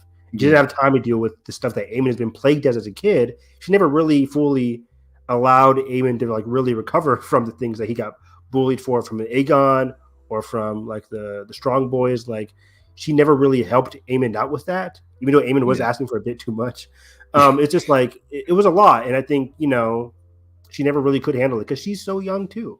Yeah, and I think somebody was pointing this out on social media that Alicent had Aegon around when she was 16, and I don't think Rhaenyra had her first child until she was like almost like 20, and by that time, that's when Alicent was barely having her last child, which is Darren, and like I think Darren and Jace are supposed to be the same age, like 16. So again, like that, there's like this conscious of like Rhaenyra having a little bit more freedom while Alicent was over here pumping kids because that was what she was supposed to do. And but again, like I think it's a great moment between her and Wayne because again, it's an example of like you could tell that the two of them kind of like want to hug each other and just like comfort each other, but they just don't do it. Like even when Wayne leaves, like he just like grabs her hand, but like in a very awkward way, and then he just like goes on to his horse. But again, like the whole point of that scene is her dealing with, am I the problem? Am I the one? Am I the reason why they turned out the way that they did? And I do love that line from Wayne where he says, I think it's this place, which I think it's a mix of both of like the Red Keep, like King's Landing, and her not being like a good mother. I think it is a mix of both. But yeah, we're not saying that Alicent is like free of blame here. Yeah, no. But I think it is true that it is the place of royalty and like this castle that makes you feel like you deserve things, that you are owed things. Like we've seen it in Game of Thrones with like Joffrey, the way that he acts, and like he's a very like cruel, way cruel than any character in the show probably. So again, like and Wayne ending his description of Darren, he's saying like, oh, he knows how to play the lute and he's like great with girls and like this and that, and he's great with the sword or whatever. But the most important thing that Alicent wants to hear is like, how is he as a person? And he just like, oh, he's kind and he's kind. He ain't like Aemon. He ain't like Aegon. Yeah. Like, and she says it like not like Aegon or Aemon. And I think there's a part of Alicent that kind of like it hurts her a little bit because again, like she's like constantly blaming herself as like, is this kid turned out to be decent because I wasn't there raising him? She was not in the picture, and Darren's a good guy. She was in the picture. Aegon and Aemon aren't great people. not great on paper, but also to help out Alicent. It is more complex than that. Granted, again, she didn't do the best job she could to help assuage Aemond and Aegon's problems at an early age, and now she has to deal with them at a more mature age, and it's much harder to deal with that when they're more mature, when they have all this power, so much so that they're able to kick her out of their lives. So it's not great. I mean, yeah, that depiction there of Daemon being such a great guy. Also, they're hyping him up so much. I can't wait to see them in season 3. Yeah, I'm confused. I thought he was hardly ever mentioned in season 1. He was hardly mentioned in season 2 until now in some earlier scenes. I'm like, I thought this was a character that we'll never see in the show. But maybe I was confusing him with somebody at one of the other Hightowers. But it seems like we are getting Darren, and he has a dragon that has taken wing, apparently, at the end of the show, or end of the episode mentioned. Does that mean he has left, or just it's grown? I don't know. It could be like he's going to King's Landing, but again, I don't even think they've cast him yet, unless they're like keeping it a surprise. I don't know. Yeah, it was just weird. Like sometimes the show does some weird dialogue. Like when somebody asked Cole, like, what happened with Sunfire, he was like, oh, he's like having ill or something like that, or it's like in the verge of dying or something. He's in the verge of being ill. I'm like, what does that mean? Like, is he dead? Is he not dead? Like, Cole, be more specific with your words there. And then this one is like Darren is taking wing. It's like, is he coming? Is he coming here? Is something happening? Like, what's going on over there? But then this is also where we learned that like Otto isn't replying back to Alicent, and I'm like, Otto's a very punctual guy. I miss my man. Being a little diva. Yeah, if he's a diva, like I don't got a problem with them. They're too crazy. If he hears about the riot, he'd be like, "Yeah, I'm definitely not coming back." But we predicted this. We predicted that Otto would come back when Aemon's like, "We need a better person to come back here." So I'm very curious to see what Otto can change. Hopefully, again, I anticipate him coming at the end of the season in the finale. We'll see Otto return. That's my prediction. But will we see Darren as well? Is Otto going to come with Darren? And is that going to pose a problem with Aemond? Not in terms of like eligibility with the throne, of course, but just like another voice, another consenting or disparate voice that Aemond has to deal with. That could be very interesting. But we'll have to wait and see. What do you want to get into the riots? I think that's the last thing. Before. Yeah. I think the riots. Also, real quick, I like in terms of the affection of it all with Alicent. She keeps talking to Gawain, but looking over at Kristen. Kristen's looking over at her. They don't say anything to each other. It's like this is really showcasing like the end of their relationship again, and how they've come to this point where they're just not even able to say goodbye. Kristen's going to a place where he could easily die, and they don't even say goodbye to each other. So I don't think Kristen's going to die this next battle at Harrenhal. I don't know what's going to happen. Don't give me that look, Edgar. I don't know. No, I was thinking of like, wait, what happens? That was like, okay. But yeah, and then she's goodbye. Hopefully, Gawain doesn't die. I've really come around on Gawain. When he came in there, he seemed like a cool guy, but also very much like a rich guy rich, annoying guy. Like I don't gotta listen to Kristen because I'm like Kristen's just a pauper who got here through sheer luck. But now he's like a cool guy. Again, the awkward sibling-like discussion that he had with Gawain and how Gawain could have, what does Alicent say, like in terms of, do you ever wish that you could have had like my position or something like that? Yeah, that he would have come to court with Otto, and he was like, well, it made sense that I was stuck in High Garden or whatever, High Towers, Old Town. I mean, that's the place. But yeah, I think it's like a little bit of like, maybe not resentment, but it very much feels like, even though Alicent loves her father, there's a little bit of like, what would have been if I would have been able to grown in Old Town, and like there's like that part of Wayne of like, what would have happened if I would have actually been able to be raised by my own father, because it very much seems like he was just like, on the side. Like even he says like, you were always a favorite child, Alicent. This episode's very interesting now that I think about it, in terms of like Rhaenyra really wishing she could be like looking up to Daemon, wishing she could be like a man like Daemon. And then in this conversation, it's kind of like, what would Gawain have been if he was in Alicent's shoes instead? Like people envisioning being in different people's shoes. Honestly, the biggest fumble in the world that Otto made is not trying to get Rhaenyra to marry Gawain. That's your Yeah. clear way to the throne, boy. That'd have been perfect. Quaid's a cool guy. Yeah. So, and he's not gay, at least as far as we know. So no Rhaenyra situation. But yeah, the episode, culminates with the beginning, major aspect of the propaganda war, where we see the boats finally arrive on the shore of King's Landing. How did they drove themselves to the shore? Who cares? But okay, they all gave him a little push. That was very funny. I paused it at the same question. I'm like, I envisioned somebody right off screen, swimming back after pushing all the ships. Like, okay, they didn't see me. Good. But again, it's cartoonish, it's funny, but I like this. It's a great symbolism. Also serves as a cool parallel to Rhaenyra entering, Westeros, Dany entering Westeros. Yeah. But yeah, this is a great image, a great visual as the Smallfolk are struggling. They finally get a light in Rhaenyra, and that quickly changes, at least for today. I don't know how long it's going to last, but it caused a riot today, and all-out chaos happened and ensued. Yeah. I love, again, this entire sequence took me back to episode 7, Laena's funeral, when the fight between Rhaenyra and Alicent breaks with the knife, and how Alicent goes off on her, you don't have any sense of duty, and where's your sacrifice, or whatever the line is. And she's essentially saying, I've done everything that was asked from me, but and you get to do whatever you want, and your actions have affected me in not really good ways.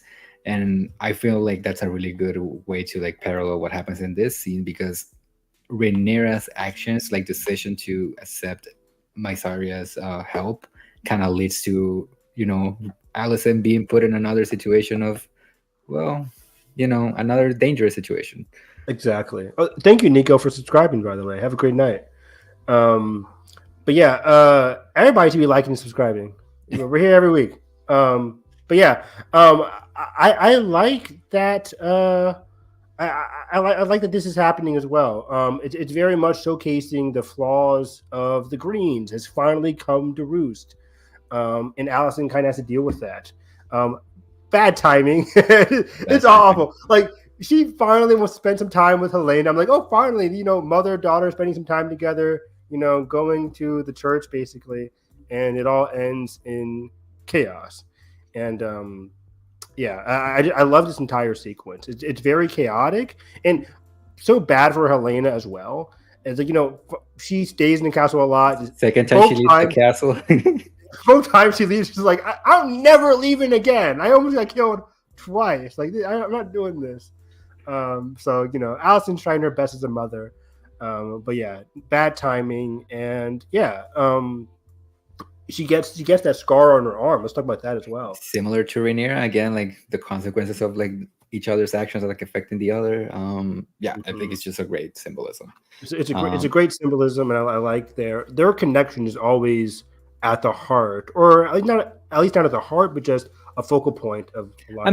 Their relationship is very much the heart of the show from the very beginning. Exactly. And so Ryan is cleverly writing a lot of parallels, subtly so, in a lot of their scenes. Whether it's physical or thematic, or it's really cool. Yeah. With the Smallfolk, again, not going too far into what happens later on in the story, but I think the show has done a way better job at handling the common people as opposed to Game of Thrones, because here's the thing. So I've been rewatching Game of Thrones, Oh, and wow. You're a brave soldier for doing that. And I'm in season 7 of the show. Wow. Okay. And I'm seeing how they're kind of even from the very beginning in season 1, how they always portray them as these cartoonish caricatures. They don't even really feel human, with a few exceptions. They every single time you see the Smallfolk in Game of Thrones, they're very aggressive, that occasion where they try to assault Sansa, or the time with the atonement with Cersei, or this and that. There's so many examples of that throughout the show. So I always found it goofy that out of nowhere, like they try to make me feel bad for them when Daenerys burns them. I'm like, really? Like the same people that cheered for Ned Stark's head, the same people that were cheering when like Euron came to the city with like um Yara and the other people from Dorne. Again, like I don't feel anything for these people, and I feel like this show has done like a way better job at like making me care for them. And they do come across as like aggressive, but I feel like their aggressiveness feels like more justified in the show because we've actually seen like the consequences of like the decisions of the royal family. And again, another great thing that has helped the storyline is like the Hugh Hammer um, thing with him. So yeah. Yeah, we're actually getting perspectives of the small folk. We're getting, and it's slowly paced out, which some people might complain about, but we're getting the small incremental justification for why the small folk are feeling this way. They have a sick child, or at a tavern where they're just talking. It's like we're getting these small occasions of the small folk, complaining about the Greens. And we see from the Greens' perspective a lot of the things that they're doing against the small folk, and together it makes a great picture of like leading up to this riot and everything that happened. So I'm with you. I think this is a very well encapsulated picture of the chaos of the small folk and how the Greens are adding to it and not doing a lot to stop it, or at least help the Greens. So I like that they're like, it's from Queen Rhaenyra. They're not saying, child killer or whatever that they said in episode 2. The tides are changing, but as a social strategy person, I wonder how long this is going to stick. They got food now, they got fed, but is their love for Rhaenyra going to stick, or does Rhaenyra have to continue to do small incremental things like this? I'm very curious to see where this propaganda war goes, how it continues, and how Aemond and the others deal with it. Like, we didn't see him deal with this riot. It all happened after most of his scenes. So I'm very curious to see how he deals with that next week. Yeah. But I think that's it, unless you want to quickly touch on like Adam claiming smoke. Jesus Christ. the big event of the episode. This episode is packed. Before the podcast, I told you. Before the podcast, I'm like, there might be a shorter episode. I didn't take that much notes, but spent 40 minutes on Daemon. That does a lot. But yeah, wow. Sea smoke. He burns Ser Darklyn. Yeah. He's like, I need a black person, and I'm tired of all. I need a Valarian. Come on, I'm tired of all this. So and this is after I kind of liked how a lot happened here, but just to encapsulate all the Corlys stuff. Corlys come to see Alan. Yeah. Corlys come to see Alan. Alan declines wanting to join him, but then he's like, it's an order. So very much his favorite out of the two, Alan. Even Adam pointed out. Alan seemingly the favorite. He wants him to come on this expedition with him, like really following his footsteps, but also very much, I think, seeding how Alan could be the one to be the heir of Driftmark, maybe. Yeah. He's very much a reluctant character, so we'll have to see what happens. Adam, on the other hand, when they get home, is like, he has these dreams, these passions of doing something more for himself and for his brother. And with Alan really declining it and kind of shaving his blonde hair, hiding his potential, hiding his identity, Adam, on the other hand, is one who really wants to push through and make something of their lives. Alan's saying it's too late. Why are you hoping for something that will never happen? It'll never happen because, Alan, you're the one really denying its possibility. There's always a possibility, and even though Adam is kind of reluctant to it, even though Alan's reluctant to it, Adam is very much driving. It really wants it. He has a passion. And it kind of all leads up to Sea Smoke coming on the beach. It was just a fun sequence. Where probably Adam one of the best dragon sequences that either show has put together. I agree, man. It was so much fun. It was just like, it was supposed to be like this terrifying. It was a terrifying moment for Adam, for Adam. But as a viewer, for me, it was just like very fun. Almost like a whimsical moment in a sense. Like it kind of made me like think like, oh, this is like what How to Train Your Dragon in live action would look like. Dude, that's crazy. Cause I was like, Jalen, why is Seasmoke acting like Toothless right now? Like, he's very much playing with Adams. Like, when Toothless first appears in How to Train Your Dragon 1, it's very much like, What's happening here? It was a very much an awkward kind of scene, and this is exactly what we get here. I think Ryan just finished watching How to Train Your Dragon. He binged all 3 movies. He binged all 3 movies. By the way, DreamWorks best trilogy. I love it. And yeah, it was just so funny. He's running, and he pulls a Vagar. It's like he disappears. These dragons are like 50 meters wide. It's like, how can this thing come out of nowhere? But boom, comes right in front of him. It was hilarious. It was great. Yeah, I do love how, like, early in the episode with like Steffon trying to claim sea smoke, like they keep telling him like don't show fear, and he kind of like tries not to show fear, but Yes. it ends up like even he's like, oh, I've done it, and then he gets burned. And then this sequence with like with Adam, like, he's very much scared and he's not hiding it, and it almost feels like that's what helps him like connect with sea smoke, like because like they're like staring at each other, and then after that kind of like bond forms, he's like calming down. I thought it was like just visually like a really cool way to like portray like the bondage of like a rider and a dragon. Yeah, he's fearful, but it's genuine, right? I think Ser Darklyn was like fearful, but also like fake confidence, and I think Sea Smoke can sense that. But yeah, also it's just a stronger blood relation, stronger connection to the Valarians and to Adam now, and I love this.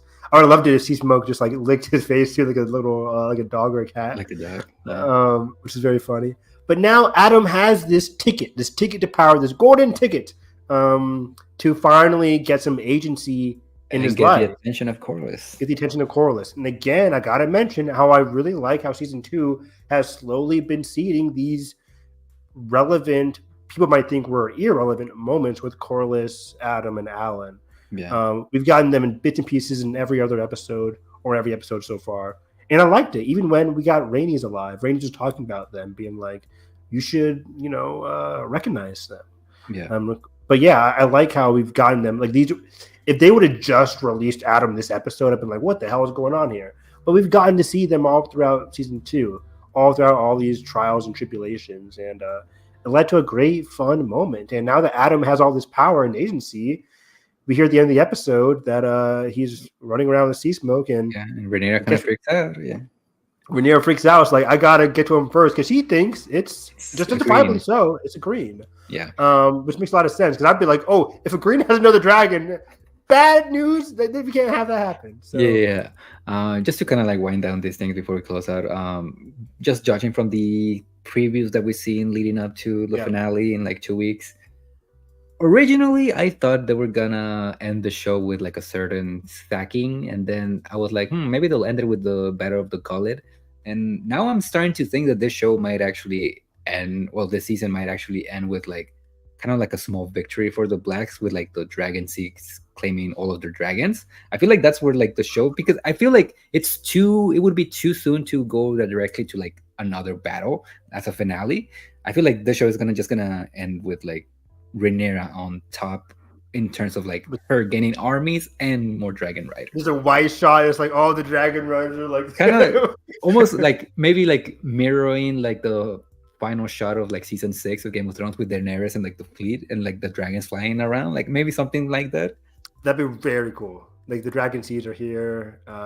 Maybe is it too soon for Rhaena to have her dragon? We'll see. We'll have to wait and see. Because again, there's supposed to be 4, and we've barely gotten 1, and with this like next week is like barely the penultimate episode. So yeah, like is Ulf gonna get hit soon? And by the way, small aside for Ulf, I'm like, we've seen this guy just drinking the last 2 episodes. I'm like, he doesn't seem capable enough to be a dragon rider, but the episode is pushing that he definitely is going to be a dragon rider. But I'm like, do they have time for that? Do they have time for him to shave and he's probably going to be like, because he looks like scrappy and stuff. Yeah. Yeah, exactly. So it's like, is that going to be in time for the penultimate or for the finale? We'll have to wait and see. I trust the process. But I was having this conversation with my dad. My dad's like, oh, yeah, the season has to end with a battle, right? And I'm like, I don't think it is going to end with the battle. I don't think so. And I don't have a problem with that. A lot of the best seasons of Game of Thrones didn't have a lot of battles. Like, I think season 2 only had like the Black. Forget that Game of Thrones' first battle didn't happen until like 19 episodes into the show.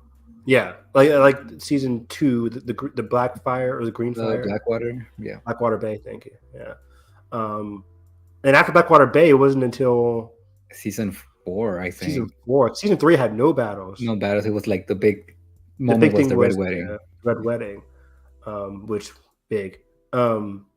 Yes. What was season 4 again? What was the battle? I think the season 4. I mean, we had like a few duels here and there, but the big battle in season 4 was the Watchers on the Wall. Yeah, Watchers on the Wall. So yeah, so it's like there's not a lot of major battles. I was expecting to get one, but even I told my dad, I was like, I think my friend Edgar, you told me like George pushed some stuff to season 3, so we could get to see a lot more battles in season 3, which I know is a long wait, but I like this season a lot, guys. I think even if the show doesn't end with a major battle, if it ends in just a small victory for Rhaenyra, cool. It'll be a very much a distinct difference from the end of season 1 where everything was looking bad for her. And I think poetically this season has just been a great job of pacing, of story, of character relationships and dynamics. And I know people were expecting like, oh, now season 2 is going to be the war. But a war takes a long time. It can take many different phases. And you did get your battle episode, so we did battle episode, and it was great. That dragon sequence, Melees versus Vhagar was incredible. So yeah, I'm satisfied. But you guys can find me on Twitter at Harris EV9. I'm trying to get the Acolyte renewed. I love the Acolyte. Star Wars ended last week, so I'm tweeting about that. Big Brother has returned, so my feed is all Big Brother. So if you want to follow me, beware that I might clog up your feed with Big Brother tweets. But besides that, Nathan and I, we did our Acolyte review on Saturday. We watched X-Men Dark Phoenix on Friday. We watched a lot of the X-Men Marvel movies leading up to Deadpool and Wolverine, which is this week. Tomorrow we'll be ending it out with our review of, what is it called? the horror one. Horror one? New Mutants. There we go. Oh, I forgot about that one. Yeah. Me too. So we're gonna talk about New Mutants tomorrow. That'll be the end, and then we're gonna bring back our news segment, My Cup of Tea, this weekend as we go over any major reveals that Feige wants to reveal at Comic-Con, San Diego Comic-Con, which is Saturday, I think, the 25th or whatever. Which is going to be big. He's going to be talking about the next phase of Marvel or everything leading up to Secret Wars.